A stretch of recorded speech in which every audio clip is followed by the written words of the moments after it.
Hello మహారాణులు, నేనైతే online orders అయితే వచ్చాయి. అవి అయితే ఇక్కడ నేను రాసుకుంటున్నాను.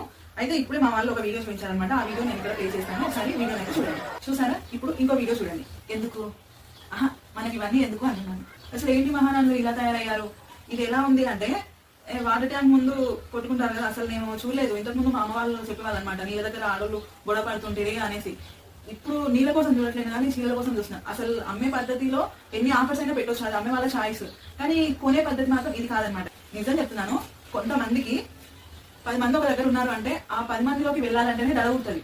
ఇంతమంది జనాల్లో అసలు మీకు ఎలా ఊపిరాడుతుంది, ఎలా అసలు జబ్బులు రావా, అసలు ఏంటి, ఏం ఆలోచించి ఇట్లా వెళ్తున్నారు మీరు? నాకైతే అసలు అర్థం అవ్వట్లేదు. నా మైండ్ లో అంతా ఇదే తిరుగుతుంది. సరే ఒక వీడియో చేద్దాము అనేసి చేస్తున్నాను. అసలు ఇదంతా కరెక్టే అంటారా? నాకైతే అసలు నచ్చలేదు. కొనే పద్ధతి నిజంగా ఇది కాదనమాట. శారీస్ కొనడం అనేది ఒక ఎమోషన్ అనమాట. మంచి కూర్చొని నిమ్మలంగా చూడాలి, చేయాలి. ఇది ఆఫ్లైన్. ఆన్లైన్ కి వచ్చేసరికి నీట్గా శారీ చూపిస్తాము, నచ్చితే ఆర్డర్ పెట్టేసుకుంటే సరిపోద్ది. కానీ ఇలా వెళ్ళి ఇలా ఇలా విసిరేయడం ఏంటి, తీసుకోవడం ఏంటి, అసలు ఏంటి? ఏమన్నా జరిగితే మీకు ఆ తొక్కిసలాట్లో ఒక్కసారి ఆలోచిస్తున్నారా?